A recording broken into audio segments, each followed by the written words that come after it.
السلام علیکم دوستو، ویڈیو دیکھنے سے پہلے ہمارے اس چینل کو سبسکرائب کر لیں اور نیچے موجود بیل آئیکن کو ضرور کلک کر لیں تاکہ ہماری ویڈیوز باقاعدگی سے آپ کے پاس پہنچتی رہیں۔ ایک گھڑ سوار کہیں سے شہر کی طرف آ رہا تھا۔ سوار یہودی تھا، اس لیے اس نے اپنے مذہب کے پیشوا کے قریب آ کر احتراماً گھوڑا روک لیا اور گھوڑے سے اتر کر پیشوا سے ہاتھ ملایا۔ پیشوا نے اس سے پوچھا کہ وہ کہاں سے آ رہا ہے۔ قادسیہ سے آ رہا ہوں رب محترم، یہودی نے کہا۔ قادسیہ؟ پیشوا نے کہا، پھر تو تم نے مسلمانوں کی فوج کو دیکھا ہوگا۔ دیکھا ہے، وہ تو بہت تھوڑے رہ گئے تھے۔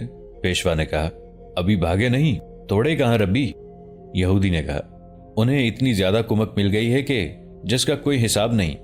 اتنی زیادہ کمک؟ پیشوا نے حیرت سے کہا، یہ تو بہت برا ہوا۔ ہمارے جرنیلوں نے اتنا بھی نہ کیا کہ اس علاقے میں اپنے مخبر اور جاسوس بھیج دیتے۔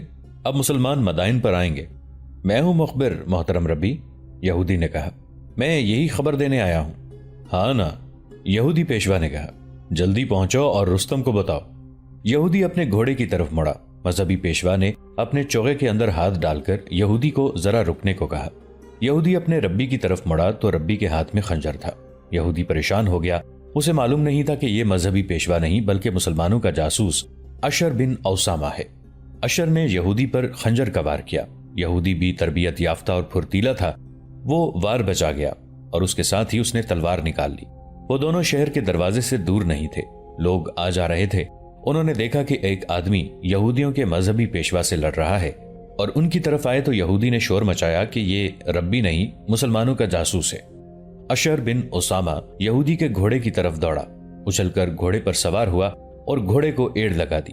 یہودی رستم کے پاس گیا اور اسے بتایا کہ مسلمانوں کا ایک بہت بڑا لشکر سباخ کے مقام پر جمع ہو گیا ہے۔ رستم کو توقع نہیں تھی کہ مسلمان اتنی جلدی تیار ہو جائیں گے۔ معرکہ جسر کو پورا 1 سال گزر گیا تھا۔ رستم ملکہ فارس کے پاس گیا، اپنے جرنیلوں کو بلایا اور ان سب نے فیصلہ دیا کہ مہران فوج لے کر جائے اور اس سے پہلے کہ مسلمان مدائن کی طرف پیش قدمی کریں انہیں ویسی ہی شکست دے جیسی بہمن یادویہ اور جالینوس نے انہیں جسر کی لڑائی میں دی تھی۔ مہران کا پورا نام مہران بن مہرویہ ہمدانی تھا۔ جوانی میں وہ عرب کے کسی علاقے میں رہا تھا اور اس نے لڑنے کا اور میدان جنگ میں قیادت کا فن عربوں سے سیکھا تھا۔ تاریخ کے مطابق پران اور رستم نے اسے کہا تھا کہ عربوں کے لڑنے کے طور طریقوں سے تم واقف ہو، اس لیے تم انہیں آسانی سے شکست دے سکو گے۔ مہران جو فوج لے کر مدائن سے نکلا تھا اس کی تعداد کسی مورخ نے نہیں لکھی۔ علامہ شبلی نعمانی نے بھی لکھا ہے کہ اس کے گھڑ سواروں کی تعداد 12,000 تھی۔ ہاتھیوں کی تعداد سینکڑوں لکھی گئی ہے، پیادوں کی تعداد بھی نہیں لکھی گئی۔ مدائن سے فارس کی فوج نکل رہی تھی جب اشر بن اوسامہ مثنہ بن حارثہ کے پاس پہنچا اور بتایا کہ ایک یہودی جاسوس نے مدائن اطلاع دے دی ہے کہ مسلمانوں کا بہت بڑا لشکر تیار ہو گیا ہے۔ اشر نے مثنہ کو بتایا کہ اس یہودی کے ساتھ اس کا کس طرح آمنا سامنا ہو گیا تھا۔ مثنہ بن حارثہ کو پہلو کا زخم پریشان کرنے لگا تھا، وہ آرام نہیں کرتے تھے۔ طبیب نے انہیں کئی بار خبردار کیا تھا کہ زخم خراب ہو گیا تو یہ پھیپھڑے کو لے بیٹھے گا اور یہ حالت خطرناک بھی ہو سکتی ہے، لیکن مثنہ کے ذہن پر جسر کی شکست سوار تھی۔ اب انہیں اتنی کمک مل گئی تھی جس کی انہوں نے کبھی توقع نہیں کی تھی۔ ان کے چہرے پر جلالی تاثر تھا اور بھاگم بھاگ مختلف قبیلوں کے آئے ہوئے آدمیوں کو منظم کر رہے تھے اور سالار اور ان کے نائب بھی مقرر کر رہے تھے، ساتھ ساتھ انہیں ہدایات بھی دے رہے تھے۔ ان میں بہت سے لوگ ایسے تھے جو لڑنا تو جانتے تھے اور ان میں جذبہ جہاد بھی تھا، لیکن میدان جنگ میں وہ پہلی بار آئے تھے۔ مثنہ بن حارثہ نے اس لشکر کو سباخ سے کوچ کا حکم دیا۔ انہوں نے اس جگہ کو لڑائی کے لیے موزوں نہیں سمجھا تھا۔ شمال مغرب کی طرف دریائے فرات والے کنارے پر بوید کے مقام کو بہتر سمجھا تھا۔ بوید تقریباً اس جگہ واقع تھا جہاں آج کل کوفہ آباد ہے۔ مثنہ اپنے لشکر کو وہاں لے گئے اور اسے تیاری کی حالت میں رکھا۔ دوسرے دن مدائن کی فوج بویب کے بالمقابل کنارے پر پہنچ گئی۔ کیا شان تھی اس فوج کی کہ آگے ہاتھی تھے جن کے پہلوؤں سے چمکتی ہوئی آہنی زنجیریں لٹک رہی تھیں۔ ان کے ساتھ بڑے سائز کی گھنٹیاں تھیں جو بڑے زور سے بجتی تھیں۔ اوپر خوشنما عہدے تھے جن میں تیر انداز اور برچی پھینکنے والے کھڑے تھے۔ ہاتھیوں کے ماتھوں اور سونڈوں کے آگے ٹین کی چادریں چڑھا دی ہوئی تھیں۔ گھڑ سوار کی تو شان ہی نرالی تھی، وہ باقاعدہ تنخواہ دار فوجی تھا، اس لیے سب کا لباس ایک جیسا اور ان کے ہاتھوں میں برچیاں بھی ایک جیسی تھیں۔ ان کے سروں پر آہنی خودیں بھی ایک جیسی ساخت اور ایک ہی رنگ کی تھی۔ اس فوج کا کمانڈر مہران دریا کے کنارے پر آیا اور ایک قاصد کو کشتیوں کے پل سے مسلمانوں کی طرف بھیجا۔ مثنہ بن حارثہ نے آگے ہو کر اس سے پوچھا کہ وہ کیوں آیا ہے؟ ہمارے کماندار اعلیٰ مہران پوچھتے ہیں کہ تم دریا عبور کر کے ادھر آتے ہو کہ ہم آئیں؟ قاصد نے کہا تم اس طرف آؤ۔ مثنہ بن حارثہ نے کہا اور اپنے کماندار اعلیٰ سے کہنا کہ جب تک تم دریا پار کر کے اپنی فوج کو ترتیب میں کھڑا نہیں کر لو گے ہم حملہ نہیں کریں گے۔ اتنی زیادہ فوج تھوڑی سی دیر میں تو دریا عبور نہیں کر سکتی تھی۔ مثنہ نے اپنے لشکر کو دور پیچھے ہٹا لیا تاکہ فارسیوں کو شک نہ ہو کہ ان پر حملہ کر دیا جائے گا، جس طرح انہوں نے جسر کی لڑائی میں کیا تھا۔ مثنہ ابو عبید والی غلطی نہیں کرنا چاہتے تھے کہ دشمن نے مشتعل کیا اور دریا کے پار چلے گئے۔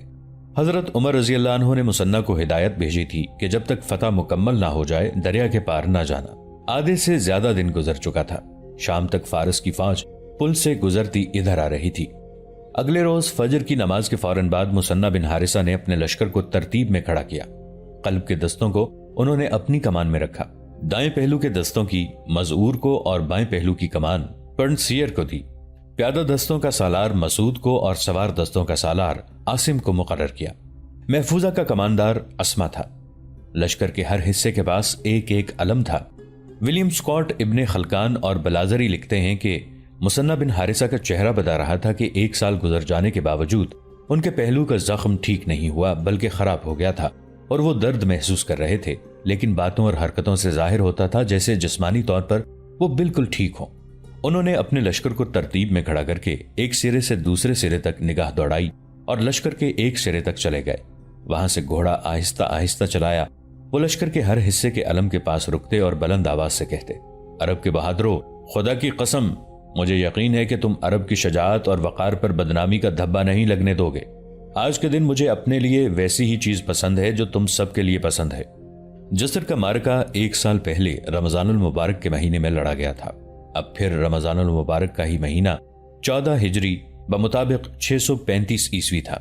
محمد حسنین ہیکل نے لکھا ہے کہ مثنہ بن حارثہ نے پورے لشکر کے آگے سے گزر کر سامنے جا گھوڑا روکا اور اپنی مخصوص گرجدار آواز میں لشکر سے کہا، تم سب روزے سے ہو۔ روزہ مزاج میں نرمی اور جسم میں کمزوری پیدا کرتا ہے۔ آج بڑی ہی سخت لڑائی ہوگی۔ تم دشمن کی تعداد اور اس کی قوت دیکھ لو۔ اگر روزہ افطار کر لو تو بہتر ہے۔ اتنے طاقتور اور کثیر تعداد دشمن کے مقابلے میں تمہارے جسموں میں طاقت آ جائے گی۔ تمام کے تمام لشکر نے روزہ افطار کر لیا۔ سب کے پاس کھانے کا کچھ نہ کچھ سامان تھا اور جس کے پاس کچھ نہیں تھا اسے ساتھیوں نے دے دیا۔ مثنہ بن حارثہ نے فارسی لشکر کی طرف دیکھا۔ وہ بھی ترتیب میں آ گیا تھا۔ اس کے بھی 3 حصے تھے جو سامنے کھڑے تھے اور ان کے پیچھے محفوظہ کے دستے تھے۔ ہر حصے کے آگے ہاتھی کھڑے تھے۔ مثنہ اپنے لشکر کو آخری ہدایات دے رہے تھے کہ اچانک فارس کی فوج سے شور اٹھا۔ مسلمانوں کے لشکر میں بے چینی نظر آنے لگی۔